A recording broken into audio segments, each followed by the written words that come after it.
दाङ तुलसीपुरबाट अनिता चौधरीजी सोध्नुहुन्छ,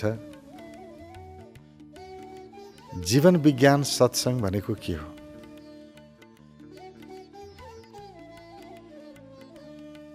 जीवन विज्ञान सत्संग, जीवन यानि कि आफ्नो जीवनको विषयमा आफ्नो जीवनलाई राम्रो बनाउन, सुन्दर बनाउन, आफ्नो जीवनको श्रृङ्गार गर्न, आफ्नो जीवनलाई सजाउन, जे पनि प्रयोग हुन्छ, जुन विधाहरू प्रयोग हुन्छ, त्यसको सँगमा जानु, संगति गर्नु, यो सत्संग। जस्तै सत्संगका 4वटा क्षेत्रहरू हुन्छन्। पहिलो क्षेत्र हामी सबैले बुझेकै छौँ। सत्संग भनेको प्रवचन भइरहेको छ, प्रवचन सुन्न जानु, आध्यात्मिक प्रवचन, धार्मिक प्रवचन, जहाँ भगवानका कथाहरू हुन्छन् या जीवनका कथाहरू हुन्छन्। त्यस्तो कथा सुन्न जानुलाई पनि हामी सत्संग भन्ने गर्छौँ। एउटा यो सत्संगको क्षेत्र भयो। अर्को क्षेत्र बाहिरी जगतसँग सम्बन्ध राख्छ, कुसंग या सत्संग। गलत मान्छेहरूको सङ्गतमा जानु, नराम्रो सङ्गतमा लाग्नु भनिन्छ यसलाई। भनिन्छ नि, सङ्गतले बिग्रियो, नराम्रो सङ्गतमा लाग्यो बिग्रियो। जेमा लाग्यो त्यही सिक्छ नि। नराम्रोतिर गयो भने नराम्रै कुरा सिक्छ, सङ्गतको फल अब त्यो नराम्रो हुन्छ। त्यसै गरी अर्को राम्रो सङ्गत, राम्रा व्यक्तिहरू जसले प्रगतिको, उन्नतिको विधामा काम गरिरहेका हुन्छन्, त्यही सिकाउँछ, त्यही सिक्छन्। राम्रो सङ्गत, राम्रो सङ्गतमा जानुलाई सत्संग भनियो, अनि नराम्रो सङ्गतमा जानुलाई कुसंग भनियो। त्यसकारण जीवनमा कसको सङ्गत गर्ने यो छनौट गर्नुपर्छ र राम्रो विषयको सङ्गतमा जानु नै सत्संग हो। तेस्रो, भित्री कुरा। हाम्रो मनमा पनि 2टा क्षेत्रहरू छन्। एउटा मनका नकारात्मक क्षेत्र, अर्को मनका सकारात्मक क्षेत्रहरू। सकारात्मक भाव विचार, नकारात्मक भाव विचार। जसरी बाहिर पनि राम्रा मान्छेहरू पनि छन्, नराम्रा मान्छेहरू पनि छन्। नराम्रा मान्छेको सङ्गतमा गयो कुसंग, राम्रो मान्छेको सङ्गतमा गयो सत्संग। त्यसै गरी भित्र पनि त्यस्तै छ। हाम्रो मनमा चल्ने नकारात्मक भाव विचारहरू, यिनीहरूको सङ्गतमा गयौँ भने तनाव भइहाल्छ। अब मान्छे बिग्रिन सुरु गर्यो, अब भित्रभित्रै खान थाल्छ, चिन्ता बढ्न थाल्यो, तनाव बढ्न थाल्यो। आखिर त्यही नकारात्मक विचारहरूको यादले त हो नि, मनको नकारात्मक खण्डमा बसेर हो। र वास्तविक सत्संग भनेको यहीँबाट सुरु हुन्छ। किन सुरु हुन्छ भने बाहिर पनि सत्संग या कुसंगमा व्यक्ति लाग्छ, आफ्नो मनको कारणले लाग्छ। यदि मनमा सत्संग छ भने बाहिर कुसंगमा जाँदै जाँदैन मान्छे, नराम्रो सङ्गतमा जाँदै जाँदैन। समले समलाई आकर्षित गर्छ। मेरो मनमा जस्तो भावना छ, जस्तो विचार छ, त्यस्तै विचार, त्यस्तै भावना भएका व्यक्तिहरू बाहिर आकर्षित हुन्छन्। त्यस्तै त्यस्तै सङ्गत बन्छ। बाहिर नराम्रो सङ्गत बन्यो भने त्यो आफै बनेको होइन, मेरो मनमा नराम्रो थियो, त्यसकारण नराम्रो सङ्गत भयो। हामी त सङ्गतलाई दोष दिन्छौँ। फलानाको सङ्गतमा लागेर फलाना मान्छे बिग्रियो भन्छौँ। यहाँ कसैको सङ्गतमा लागेर कोही बिग्रिने नै होइन। आफ्नो मनमा नराम्रो थियो, नराम्रै सङ्गत बनायो। आफ्नो मनमा राम्रो थियो, राम्रो सङ्गत बनायो। जस्तो मन हुन्छ बाहिरको वातावरण त्यस्तै हुन्छ। त्यसकारण सबैभन्दा महत्त्वपूर्ण मन हो। मनमा चाहिँ व्यक्ति कुसङ्गमा छ कि सत्सङ्गमा छ याद गर्नुपर्छ र त्यो याद व्यक्ति स्वयंले गर्न सक्छ, अरूले गर्न सक्दैन। चुपो लागेर बस्ने, एकैछिन बस्दाखेरि शान्त भएर बस्दा कस्ता विचार आउँछन्। मेरो मनमा नराम्रा विचारहरू आउँछन्। नराम्राका पनि दुईटा क्षेत्रहरू हुन्छन्। एउटा नराम्रो भनेको अरूलाई नराम्रो देख्ने, अर्को नराम्रो भनेको आफैलाई नराम्रो देख्ने। चाहे आफूलाई नराम्रो देखोस् या अरूलाई नराम्रो देखोस्, दुईटैबाट दुःखै सिर्जना हुन्छ, दुःखकै अनुभव हुन्छ, तनावकै अनुभव हुन्छ। यसले त उधोगति लैजान्छ, प्रगति गराउँदैन। त्यसकारण सतर्क हुनुपर्छ। जब पनि मनमा विचारहरू आए झस्किने, कस्ता विचार आइरहेका छन् सजग हुने। नराम्रा विचार आए भने तुरुन्तै त्यसलाई हटाउने, राम्रा विचार गर्न सुरु गर्ने, आफैले गर्न सुरु गर्ने। नराम्रा विचार त आफै आउँछन्। कुनै पनि व्यक्ति अब म नराम्रो विचार गर्छु भनेर विचार गर्दैन, ती आफै आउँछन्। आफै नराम्रो विचार आए भने जानी जानी राम्रो विचार गर्न सुरु गर्ने। राम्रो विचार गर्न सुरु गर्नु सत्सङ्गमा जान सुरु गर्नु हो। सत्सङ्ग भनेको जुन विचार आनन्ददायी छन्, प्रगतिदायी छन्, आफूमा पनि राम्रो देख्नु, म गर्न सक्छु, ममा आँट छ, हिम्मत छ, क्षमता छ, आफ्ना सफलताहरूलाई याद गर्नु। त्यसपछि अरूमा पनि राम्रो देख्नु। ती मानिसहरू राम्रा छन्, मलाई मद्दत गर्छन्, सहयोगी छन्, यसरी अरूलाई पनि राम्रो देख्नु। यस्ता सबैलाई राम्रो देख्ने भाव विचारहरू, यसमा हाम्रो जीवन गयो, हाम्रो ध्यान गयो। यही हो सत्सङ्ग। र सत्सङ्ग यहाँबाट चाहिँ सुरु हुनुपर्छ। बाहिर कहाँ गएर प्रवचन सुन्नुभयो या कुन व्यक्तिसँगको सङ्गतमा लाग्नुभयो, यो त्यति महत्त्वपूर्ण होइन। त्योभन्दा धेरै महत्त्वपूर्ण हो मनमा चाहिँ कस्तो सङ्गतमा गयो। नकारात्मक विचार सोच राखेर बसेको छ कि सकारात्मक विचार सोचमा छ, यो चाहिँ महत्त्वपूर्ण हो। र बाहिरको परिस्थिति मेरो नियन्त्रणमा हुँदैन। कहिलेकाहीँ नराम्रा व्यक्तिहरूको सङ्गतमा पनि जानुपर्छ। के गर्नु, परिस्थिति त्यस्तै पर्यो, जानुपर्ने बाध्यता हुनसक्छ। सधैँ सकारात्मक व्यक्तिको मात्रै सङ्गत गर्छु भनेर मिल्दैन, तर मनमा मिल्छ। मनमा म सधैँ राम्रो मात्रै सोच राख्छु भन्न व्यक्ति सक्छ। त्यो क्षमता मान्छेसँग छ। मात्रै एउटै कुरा गरे पुग्छ, मनप्रति सजग भए पुग्छ, आफ्नो मनप्रति होसले भरिए पुग्छ।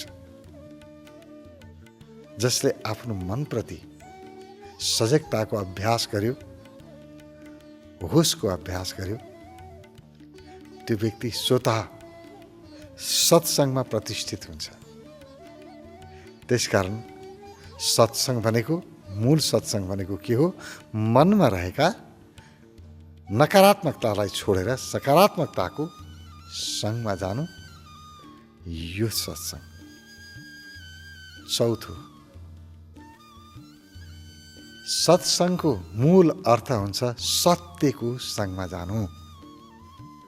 जो असत्य हो त्यसको सङ्ग छोडिदेऊ, जो सत्य हो त्यसको सङ्ग लाग। अब यो सत्य के हो, असत्य के हो, यो छुट्याउन बडो कठिन छ। असत्य त्यो हो जो आज छ भोलि छैन, भ्रम हो। आज छ भन्यो भोलि रहँदैन। एउटा माटोबाट कुनै भाँडा बन्यो, इँटा बन्यो, गमला बन्यो, झ्याम्पो बन्यो, घैँटो बन्यो, माटोबाट धेरै कुराहरू बन्न सक्छ। टाइल बन्यो, सबै कुरा भयो। तर अन्ततगत कुनै समय त्यो माटै हुन्छ। त्यो सधैँ भाँडा भइरहन सक्दैन, त्यो रूपमा रहिरहन सक्दैन। कुनै न कुनै दिन माटै बन्नु छ, किनभने माटोबाट आयो, माटोमै गयो। सत्य त माटो हो, भाँडा सत्य होइन। जसरी पानीमा फोका उठिरहेका हुन्छ पानी पर्दाखेरि, त्यो पानीको फोका पानी नै हो। हेर्दाखेरि त भिन्न भिन्न आकारमा छन् फोकाहरू, फोका कति धेरै फोका, तर आकार मात्रै फरक हो, रूप फरक हो। त्यो रूप सकियो, पानी त पानी नै हो। त्यसै गरी म अहिले यहाँ छु, जसरी पानी समाप्त हुँदैन, पानी छ। यो पृथ्वीमा जति पानी छ त्यति नै छ, यो पृथ्वीमा जति माटो छ त्यति नै छ। त्यही माटो भाँडा बन्यो, फेरि त्यही माटो माटोमै गयो।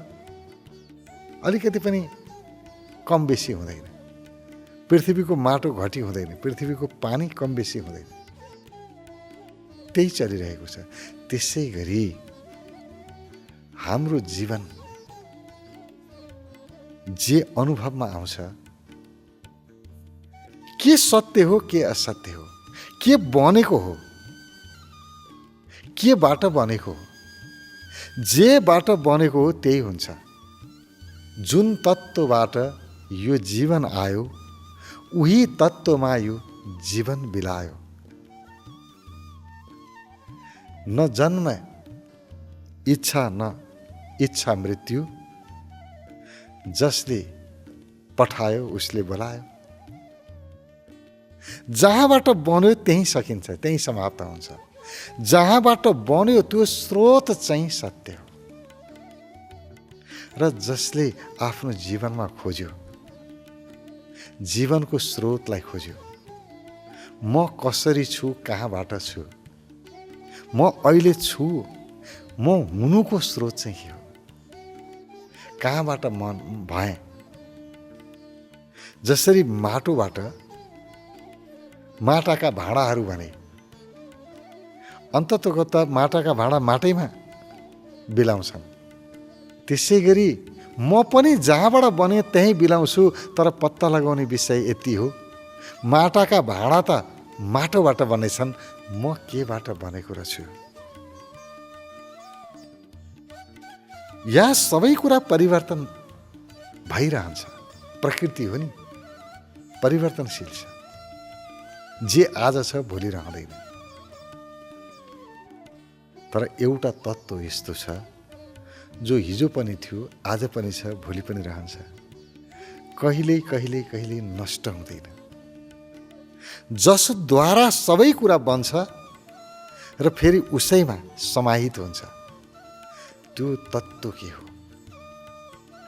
त्यो मूल तत्त्व, सृष्टिको मूल उद्गम स्थल, त्यो सत्यलाई जान्नु र त्यसको साथमा उसको सँगमा रहनु, यो मूल सत्संग हो। असली सत्संग यही हो। र यो असली सत्संगमा पुग्नको लागि पहिलेका 3टा चरणहरू पनि पार गर्दै आउनुपर्छ। यदि हामीले प्रवचनहरू सुनेनौँ, कथाहरू सुनेनौँ, अरूका जीवनका घटनाहरू र आफ्नै जीवनको विषयमा जान्ने प्रयत्न गरेनौँ, सिक्ने प्रयत्न गरेनौँ, पहिलो सत्संगमा गएनौँ भने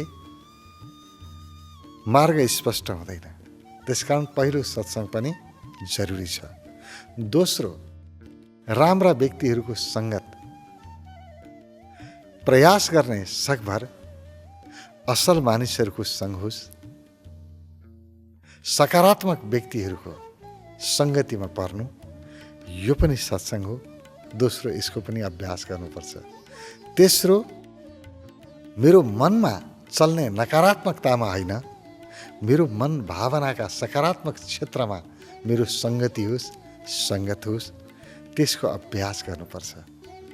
त्यहाँबाट जब व्यक्ति मनको सकारात्मक खण्डमा निरन्तर स्थिर रहन्छ, त्यहाँबाट अब त्यो सत्यको ढोका खुल्न सक्छ र त्यो उद्गम त्यो जीवनको मूल उद्गम स्थल जसद्वारा जीवन बन्यो, जीवन बन्ने कच्चा पदार्थ जहाँबाट बन्यो, जहाँ उही विलय हुन्छ, त्यो मूल उद्गमलाई जान्ने बाटो खुल्छ। र यो उद्गमलाई जान्नु, आफ्नो स्रोतमा प्रतिष्ठित हुनु, स्रोतलाई जान्नु, जीवनको सारलाई जान्नु, यो नै सत्सङ्ग हो। त्यसमा स्थिर रहनु सत्सङ्ग हो। त्यसकारण सत्सङ्गका विविध क्षेत्रहरू छन् र यिनै क्षेत्रहरूलाई, यी चारैवटा क्षेत्रहरू जहाँ छ त्यसलाई जीवन भनिन्छ। त्यसकारण यो जीवन विज्ञान सत्सङ्ग, किनभने जीवन स्वयंमा विज्ञान हो। जीवनलाई जान्नुपर्छ। जसरी पदार्थमा खोजी गर्ने व्यक्तिहरूले खोजे, त्यसलाई भौतिक विज्ञान भनियो। जसले जीवनमा खोजे, त्यसलाई जीवन विज्ञान भनियो। आफ्नो जीवनमा खोज्नु, यो जीवन विज्ञान हो। र आफ्नो जीवनमा खोज्ने तरिकाहरू जहाँ सिकाइन्छ, त्यसलाई जीवन विज्ञान सत्सङ्ग भनिन्छ। सत्सङ्ग धेरै प्रकारका हुन्छन्। एउटा कथामा, पुराणमा खोज्ने सत्सङ्ग पनि हुन्छ। शास्त्रमा खोज्ने सत्सङ्ग हुन्छ। यो शास्त्रमा यो भनेको छ, यहाँ यति नम्बर श्लोकमा यसो यसो भनेको छ, तिमीहरू पढ, हेर, जान, त्यसले यसरी यसरी सिकाएको छ, त्यो कुरा गर। यसरी शास्त्रको विषयमा पनि हुन्छ। त्यो चाहिँ शास्त्रीय सत्सङ्ग भयो, त्यो पनि सत्सङ्ग हो।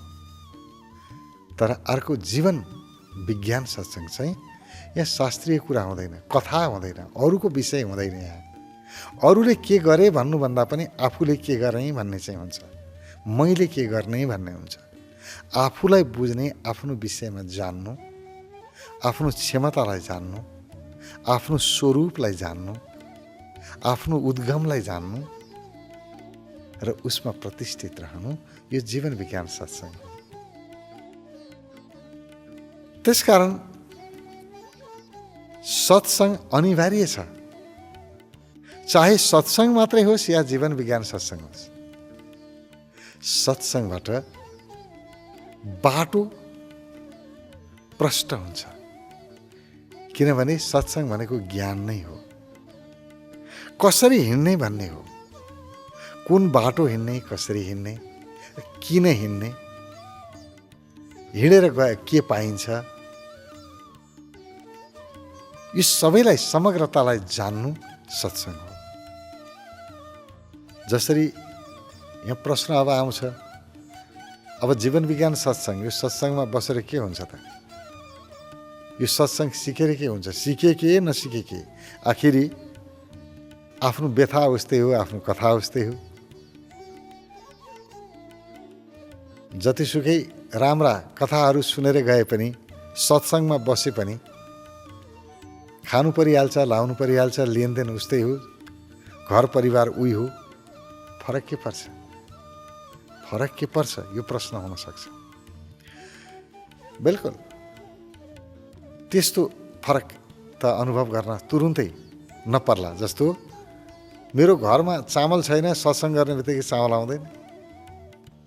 खानेकुरा छैन, खानेकुरा आउँदैन। लाउने कुरा छैन, लाउने कुरा आउँदैन। त्यसको लागि काम गर्नुपर्छ, पैसा कमाउनु परिहाल्यो। सत्सङ्ग सुनेर घर परिवार चल्दैन। सही कुरा हो। सत्सङ्गले के गर्छ? काम त्यही हो। काम नगरिकन पैसा आउँदैन, पैसा नभई जीवन चल्दैन। सही कुरा हो। तर त्यही काम कसरी गर्ने, काम गर्दा गर्दै खुसी कसरी हुने, सुखी कसरी हुने, त्यही परिवारसँग सधैँ खटपट झगडा भइरहन्थ्यो, उही परिवारलाई कसरी व्यवस्थित गरेर बढीभन्दा बढी खुसी दिने र लिने गर्न सकिन्छ, यो सत्सङ्गले सिकाउँछ। सत्सङ्गको काम हो जीवनलाई सहज बनाउनु। मेरो जीवनमा जे भइरहेको छ त्यसलाई सरल बनाउनु, सजिलो बनाउनु। र जुन व्यक्तिले सजिलो बनाउन जान्यो, त्यसले मनको व्यवस्थापन गर्न जान्यो भन्ने बुझ्नुपर्छ। किनभने मन कुसङ्गमा छ भने उसको बाहिरी व्यवहार सहज हुँदैन, अत्यन्तै कष्टकर हुन्छ, अप्ठ्यारो हुन्छ। यदि मन सत्सङ्गमा छ भने बाहिरी व्यवहार अत्यन्तै सरल हुन्छ। व्यवहारमा सुधार आउँछ। व्यवहारमा सुधार आयो, कमाइमा पनि सुधार आयो, परिवारको सम्बन्धमा पनि सुधार आयो, जीवन सरल भयो, शान्त भयो। त्यसकारण आनन्दित जीवनको लागि सत्सङ्ग, प्रगतिमुखी जीवनको लागि सत्सङ्ग जरुरी छ। त्यसकारणले जीवन विज्ञान सत्सङ्ग